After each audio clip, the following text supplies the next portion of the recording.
Graduation day is here, so it's time to start celebrating. Lucky for us, event planner George Abrams is here to help us plan and throw the perfect graduation day party. George, I'm excited to talk to you.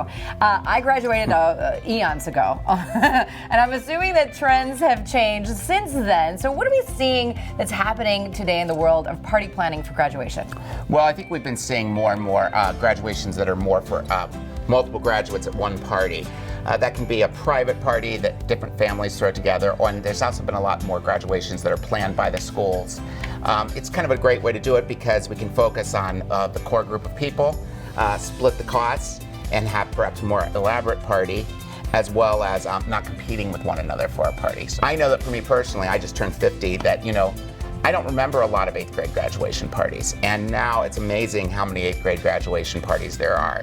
And some are simple and some are elaborate, and it's just up to the individual. Yeah. So let's talk about that. Graduation from 8th grade is sort of like the first real big celebration in your schooling and education. So what are we seeing for this 8th grade graduation? Well, again, that's another one that we do a lot of group, multiple kids. Oftentimes these kids have been together since elementary school and are possibly going on to different high schools. So it can be kind of, a new beginning. A lot of times we'll do things that are maybe at a pool or a bowling alley, somewhere that's off premise, where the high school tend to be more at home. Right, I love that. And so you've got some examples here for 8th grade graduation.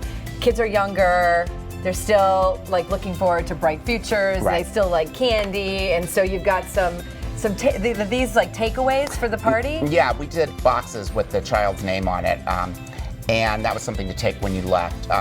For a while, we've been seeing the trend in candy bars and things like that. What's important is to keep them active. Do something, which is why a pool party, a bowling party, or something interactive. A DJ is always great. They're kind of getting ready to go to their first high school dances, and it's kind of a fun way to, bring them into it. As we move on to high school, and we're graduating from high school, we're 18, kind of a new beginning. You're an adult now, you're off on your own. What are we doing for high school graduation? A lot of times our theme can be more about where we're going. Sometimes kids are leaving, sometimes they're going to college. Not every kid goes to college. Sometimes they're taking a year off and traveling, which is kind of our where in the world type theme comes from. We also oftentimes would like to maybe do a theme of, say a child is going to school and they're I did one that they're going off to the Boston College. So we serve little miniature lobster rolls. I've done ones before where, they're going to school in Philadelphia, and we've done little cheesesteaks.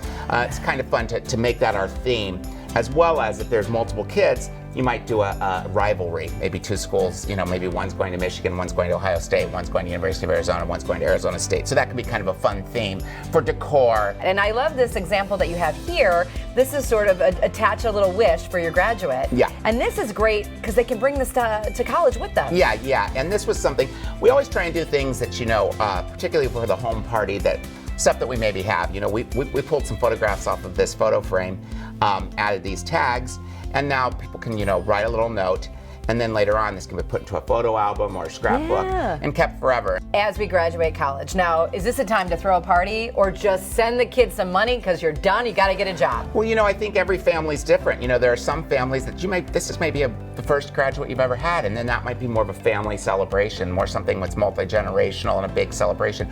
I also see a trend that a lot of times, we might just go to a nice restaurant, might just have lunch before or dinner after, and I think it's as different as the individuals. I love this idea of giving them a succulent. Yeah. Because now this is when you're going to venture off and get your apartment or maybe get an office or a cubicle where you can put your own little plants. And I think that, it's a nice thing to, I like our little saying, help us grow, because it's sometimes a thing to honor and show our appreciation. There are people that for college show their own parties, maybe a thank you to their families and their parents. That, that's great. I did it and thank you. Yeah, because they helped them out. I love that. Give us the 3 takeaways that we can use to plan the greatest party ever. Well, I start every party, and whenever I'm working with a client on anything, with a notepad. And I find out, information, who, what, when, where.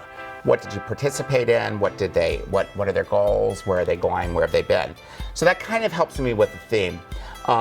Not every party needs a theme. I believe that when there is a theme, I like to go big or go home. I think you either do or you don't. I also cannot stress enough to have a budget. Now, I'm not saying that, you have to have exact numbers, but we all have an idea of what our breaking point Sure, is. absolutely. And that way we can be realistic in what we want.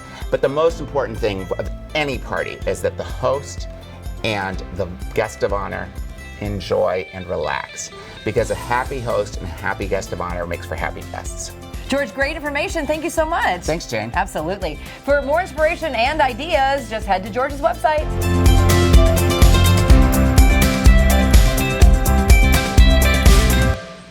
Hey, if you want more videos like this, simple, just hit the subscribe button.